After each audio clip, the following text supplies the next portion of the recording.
បាទសួស្តីបងប្អូនទាំងអស់គ្នាបាទថ្ងៃនេះមកចាប់ស្លាកលេខជូនបងប្អូនប្រុសម្នាក់ដែលនៅក្មួយអូនៅដាច់ស្រយាលហ្មងបងប្អូនក្មួយឥឡូវមកចាប់ស្លាកលេខជូនគាត់ហើយស្លាកលេខដោះពីម្សិលមិញឥឡូវជន់រួចរាល់បងប្អូនណាស្លាកលេខគាត់ CRV អញ្ចឹងយើងយកមុខវែងក៏ខ្លីអញ្ចឹងយើងយកវែងមកគួរបានទេអញ្ចឹងយើងជន់ជូនគាត់ហើយនេះខែ1 2026ចេញពីក្រសួងត្រឹមត្រូវស្លាកលេខចេញពីក្រសួងគឺមុខគឺអញ្ចឹង original អញ្ចឹងបងប្អូនណាទីទៀតយើងបិទស្កតជូនគាត់យើងដាក់ជើងជ័រជូនគាត់ហើយប្រម៉ូសិននៅដដែលបងប្អូនម៉ូសិននេះ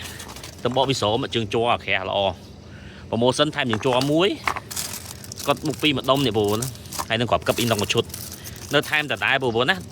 ងប្អូននៅបណ្ដា25កាត់ក្រុងចង់ជន់ស្លាកលេខថ្មីពីចាស់ទៅថ្មីស្លាកលេខវែងមាន QR code បងប្អូនអាចឆាតមកចូល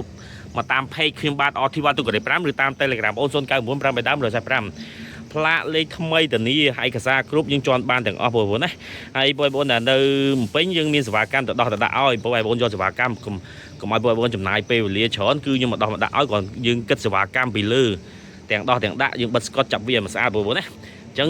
ចាប់ជូនគាត់បងប្អូនណាផ្លាកលេខស្អាតណា CRV បងប្អូន CRV ផ្លាកលេខក្រោយខ្លីមុខវែងអញ្ចឹងចាប់ជូនគាត់នេះរោងចក្រធំមែនតើបងប្អូនណារោងចក្រស្អុយធំហើយមកដាច់ស្រយាលមែនតើនៅរោងចក្រនេះគឺឆ្ងាយមែនតើចូលមកចន្លោះកលៀតជ្រៅទៀតតែនៅយកសេវាកម្មឲ្យគាត់បងប្អូនណាអញ្ចឹងបងប្អូនតម្រូវការចង់ជន់ស្លាកលេខថ្មីពីចាស់ទៅថ្មីយកវែង QR code ចាបងប្អូនណាឆាតចូល page ឬក៏តាម Telegram បងប្អូន0995451045បងប្អូនណាដល់ផ្លាកលេខរបស់បងប្អូនប្រុសចាប់ជូនគាត់រួចរាល់ហើយយើងបាញ់វិសបាញ់គ្រាប់កឹបចាប់ជើងជ័រឲ្យគាត់អស់ហើយបងប្អូនណាផ្លាកលេខស្អាតមែនតើបងប្អូនណាយើងដាក់ឲ្យត្រង់ឲ្យគាត់ហ្មងនេះឃើញស្អាតទេពេលយើងចាប់ទៅដាក់គ្រាប់កឹបដាក់ជើងជ័រទៅឲ្យចាប់មើលកពស់កពទៅស្អាតហើយយើងបិទស្កតហើយគឺយើងដាក់ទៅគឺស្អាតចឹងបងប្អូនណាអញ្ចឹងខ្ញុំមកចាប់ដល់ទីតាំងខ្ញុំបាញ់វាគាត់5គ្រាប់អញ្ចឹងខ្លាចតែគាត់បុកអីខ្ទេចទេបើថាអត់បុកអីខ្ទេចជិះមកស្រឡាញ់អត់ងាយជ្រូតណាបងប្អូនណាតានីជូនបងប្អូនណាឥឡូវ CRV គាត់ចាប់ជូនគាត់រួចបងប្អូនណាខាងក្រោយក៏ស្អាតដែរបងប្អូនចាំបងប្អូនតម្រូវការចង់ជន់ស្លាកលេខថ្មីពីចាស់ទៅថ្មីពីខ្លីទៅវែងបងប្អូនណាផ្លាកលេខបងប្អូនស្អាតពេលដាក់ផ្លាកលេខថ្មីទៅឡើងមកកម្រិតទៀតបងប្អូនណាហើយឡានស្អាតមែនតើណែបងប្អូនឡានចាស់ពេលដាក់ស្លាកលេខថ្មីខ្ញុំធានាថាស្អាត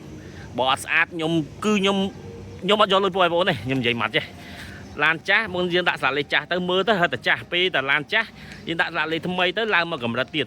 ហើយគាត់លេងយ៉ាន់លេស្អាតបងប្អូនណាចាំបងប្អូនចង់ជន់ថ្មីអាចឆាតមកតាម page RT1 ទូកូរ៉េ5ឬក៏តាម Telegram បងប្អូន0995451045បងប្អូនណាអរគុណសម្រាប់បងប្អូនដែលគាត់គ្រប់គ្រងជួយ like ជួយ share ជួយ follow ហើយបងប្អូនដែលកន្លងមកជន់ខ្ញុំក៏អរគុណដែរបងប្អូនណាព្រោះខ្ញុំបានកម្រៃតិចតួចមែនតែនសម្រាប់យកទៅចិញ្ចឹមជីវភាពគ្រួសារបងប្អូនណាចាំបងប្អូនចង់បានរួចរាល់ឡើងនេះថ្មីស្អាតមែនតែនអញ្ចឹងឆាតមកតាម page ឬតាម Telegram បងប្អូន0995451045អរគុណច្រើនជំរាបលាទាំងអស់គ្នាបាយបាយ